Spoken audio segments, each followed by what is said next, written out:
Hey folks, so let's talk about section 7.5, surface integrals of scalar functions. And here on the screen right now, you can see a picture of the surface of some ice planet. You'll see why that's relevant. So in the last couple lectures, we've been talking about surfaces. Last lecture, we did surface area.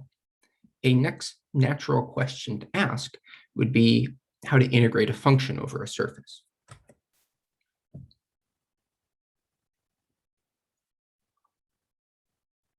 So I'll start off by just giving the definition. Suppose that f of x, y, z is some continuous scalar function. Scalar, by the way, just means it's real valued, or perhaps I should say single valued, as opposed to vector valued. So it's just one number. And suppose that f is defined on some parameterized surface S. Suppose that the parameterization is given by phi of d. Phi is the parameterization. D is a subset of the plane, and it's where the parameterization is defined. Implicit in this equation right here is our previous notation for parameterizations. So you might have to go back and review that if you're not sure what I mean in the following equations. So that's the setup. We can then define the integral of the function f over the surface S as follows. We will notate it with a double integral sign over S, that's the surface. Then we'll write the function f, and ds, that means with respect to surface area. ds is like the differential surface area element.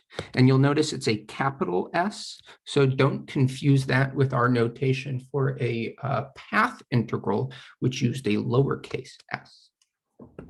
Okay, so the left-hand side is the notation that we use to indicate the following definition, that is a surface integral of a scalar function over a surface.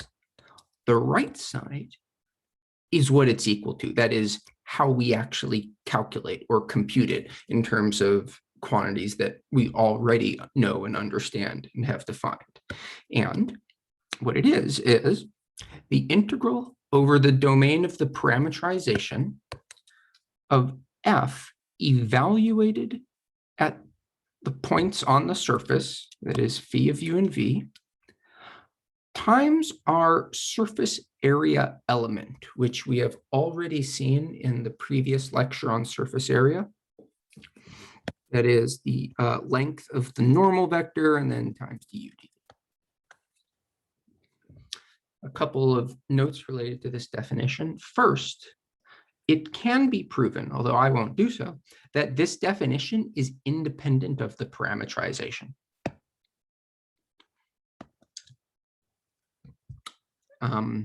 Although, by the way, you do want the parameterization to be a good parameterization in that you want it to be one-to-one and onto the surface. So you don't want like the parameterization that wraps around on top of itself, for example.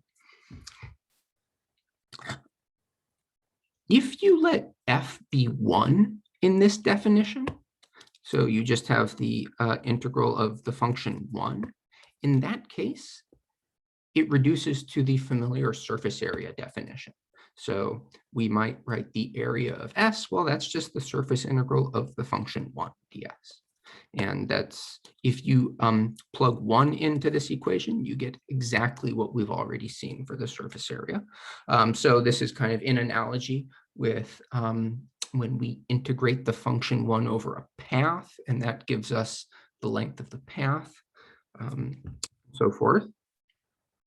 Now that we've defined the area and the integral of the function over the surface, we can define the average of a function over the surface.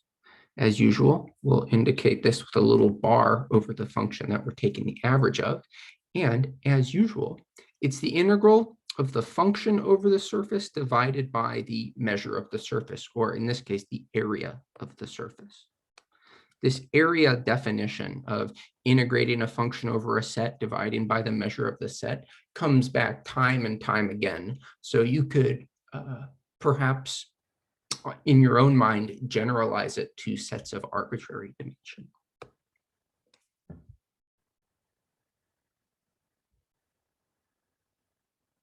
Okay, let's return to the fusilli noodle, which is also called a helicoid, by the way. I don't think I mentioned that word last time, but we previously did an example with this noodle-shaped piece of pasta.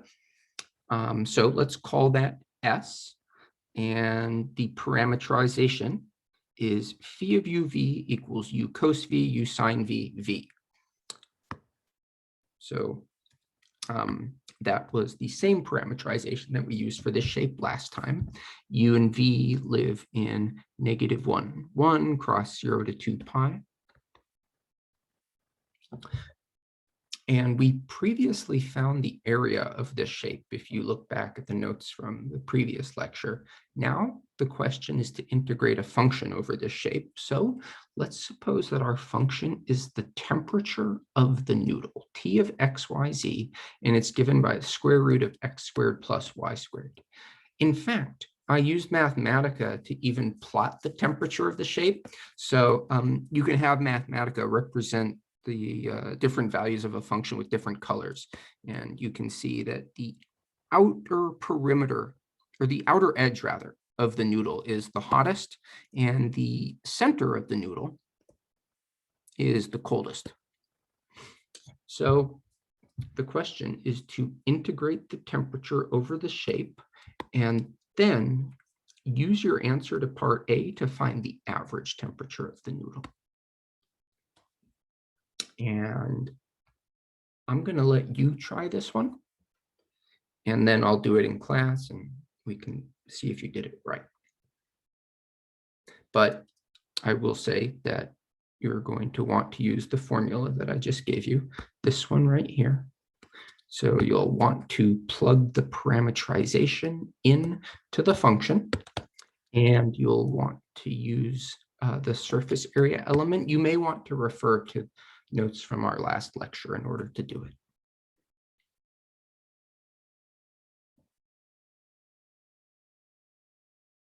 Okay, so moving on for now, how about the special case that our surface is a graph? Let's suppose that S is a graph, say, of z equals g of x and y, for x and y in some subset of the plane D. Then we can parameterize S. Well, how about we just let x equal u and y equal v? So then our parameterization is phi of uv equals u, that's x, v, that's y, and g of u and v for u and v in D. Great, so I just found a parameterization for any surface that's a graph. By the way, we've done this before, more or less, so this may seem familiar, but I thought I would go over it just in case it's not. Yes or no? Could I swap out u and v for x and y? So I know this is a video, but I thought I would toss some yes or no questions into the video so you can kind of test yourself as we go through. So do you say yes or no? You can pause it if you have to. I'll just tell you, yes. Yes, you can. In fact, it's probably easier than introducing new letters. So I might as well just do it in terms of u and v. So that's how I'll write the parameterization as I proceed. Okay, so in this notation, we can find our tangent vectors. I'll call them t sub x and t sub y now.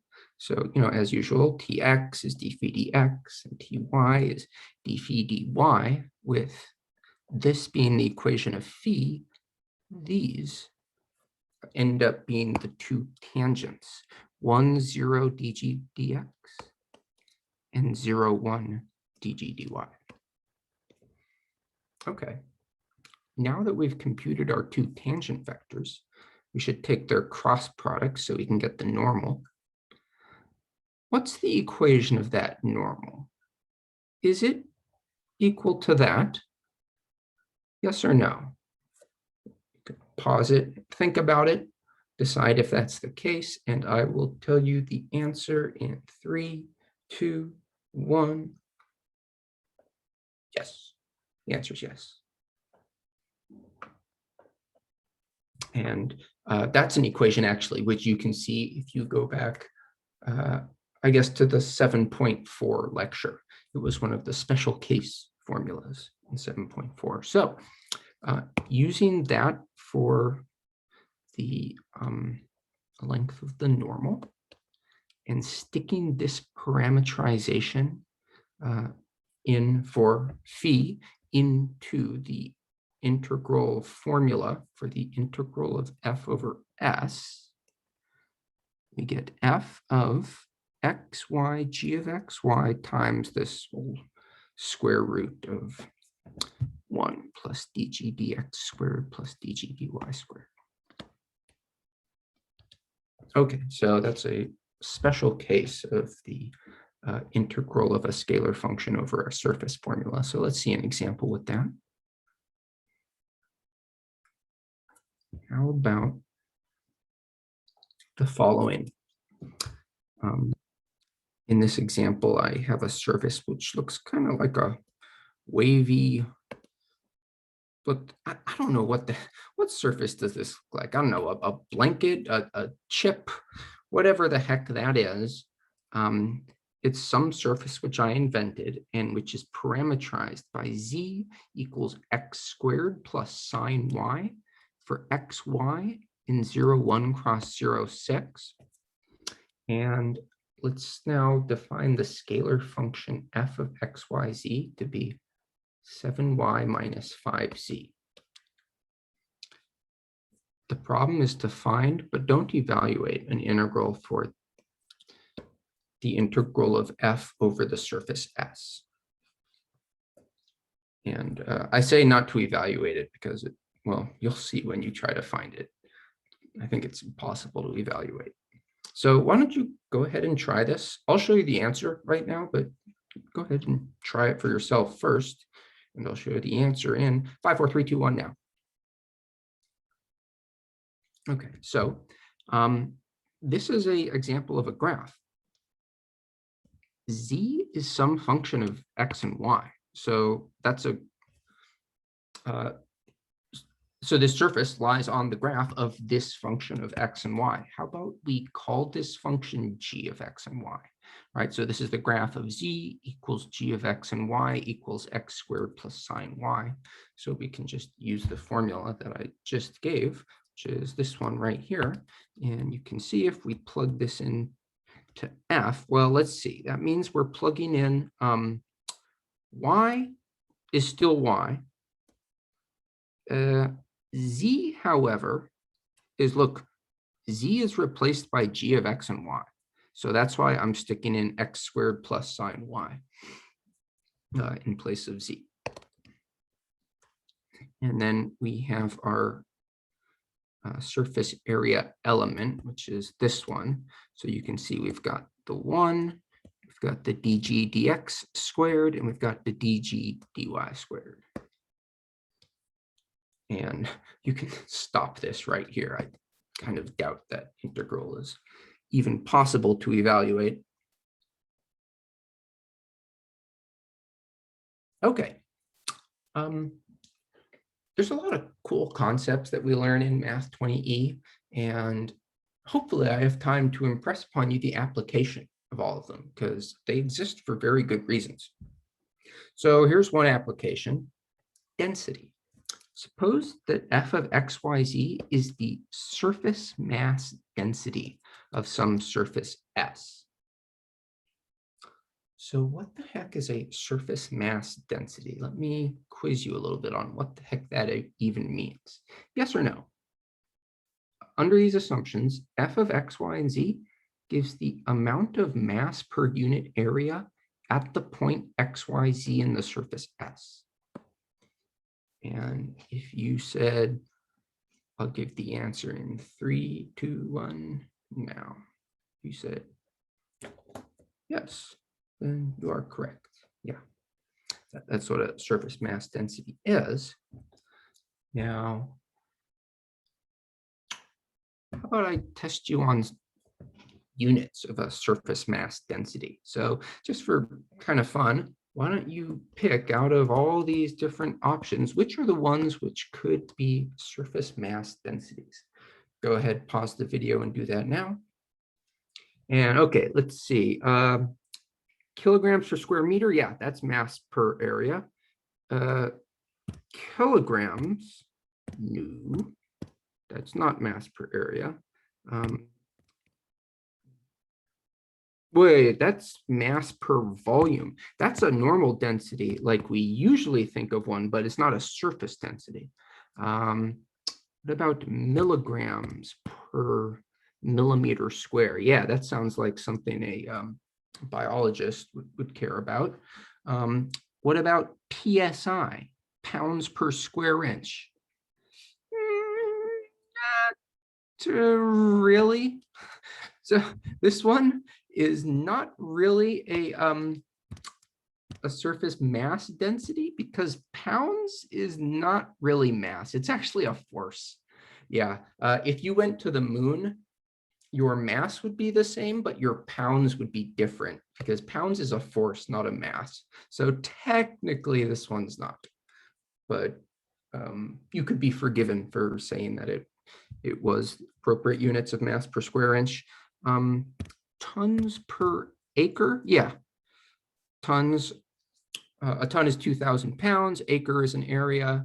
I had to look it up at some old English unit system. And finally, metric tons per square kilometer. Yeah, that would also be a mass per area. Metric tons is a metric ton is 1,000 kilograms. Also called a megagram, by the way. A metric ton is a megagram. Yeah, but you didn't know that. Okay, so all that said, if you integrate this surface mass density rather, over a surface, then that will just give you the total mass of the surface. And there's an application of a integral of a scalar over a surface. Similarly, you could integrate a surface charge density. So let's let sigma represent a surface charge density. Sigma is a common letter for this sort of quantity. Common units for surface charge densities might be coulombs per square meter, for example, which is written C per m squared. And in this case, the integral of the density over the surface would be the total charge of the surface. This is actually something that I work with myself in my research on electrostatics.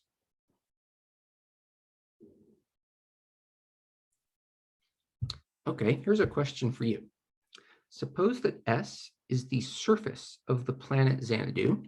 That's Xanadu right there, in an image taken from space, taken by the Sputnik spacecraft. Or maybe it was Voyager that took this picture. Either way, suppose that chi of R is the density of Xanadusians. These are the residents of planet Xanadu. So chi is the density of Xanadusians on the surface of the planet in Xanadusians per unit area. What then does the integral of chi over the surface of the planet represent? And I'll answer that in lecture. Here's another example that I'll do in lecture, and this is probably my favorite example from this section. It's an electrostatics question. Suppose that the surface charge density of the unit sphere, recall that's the sphere of radius 1 centered at the origin, is sigma of R equals 1 over the length of R minus P, where P is some fixed point inside the sphere. Here, I'll draw a quick picture for this. So like, let's say there's the unit sphere, and let's say place the origin right there at the center, and then P is somewhere inside the unit sphere, say right there. from the origin to right there on, say, the z-axis. So you've got this charge density on the surface. The question or the challenge is to show that the total charge on the sphere is 4 pi. So this is kind of a tough one. Like I said, I'm going to do it in class, but you should try it yourself. Let me remind you, R just means your position, X, Y, Z. So sometimes we write vector R, sometimes we write the vector X, Y, Z. Same thing. And here's some hints to help you do this problem. It will help you to remember the result of one of your homework problems from section 7.4, where you show that you can parameterize the unit sphere in terms of the polar and azimuthal angle, phi and theta, as follows. Capital phi of theta and phi is sine phi cos theta, sine phi sine theta, cos phi. So you will recognize that those look like spherical coordinates, and indeed they are if you let distance from the origin rho equal 1. Theta and phi are in 0 pi cross 0 to 2 pi. Using this, you can compute the normal vector, and you should do this, but I'll just tell you now what you should get as the result, so you can check your answer, and you should get that sine phi, if I remember this correctly, is the length of the normal vector. So, okay, you've got your normal, it's sine phi. It would also help you to recall the law of cosines, and like I drew in this picture, you can assume that P, that arbitrary vector that lied inside the sphere, is on the z-axis. I mean, it's somewhere inside the sphere. By symmetry, you might as well assume it's on the z-axis. You don't have to make that assumption, but I think it'll make the solution simpler. Okay, so go ahead, try that, and I'll do it in class. We can go over it. And finally, one more problem. If we run out of things to do, how about computing the average of z squared on the unit sphere? You can think of this as the temperature on, say, planet Xanadu, where it's so Xanadu is a weird planet because it's hottest on the 2 polar ice caps. So I guess they should be called the polar hot caps. And it's actually coldest around the equator on planet Xanadu. Interesting. So yeah, see if you can compute that, and we can maybe check that answer as well. If not in class, then in office hours. Cool. Okay. Thanks for watching, folks. I'll see you in class.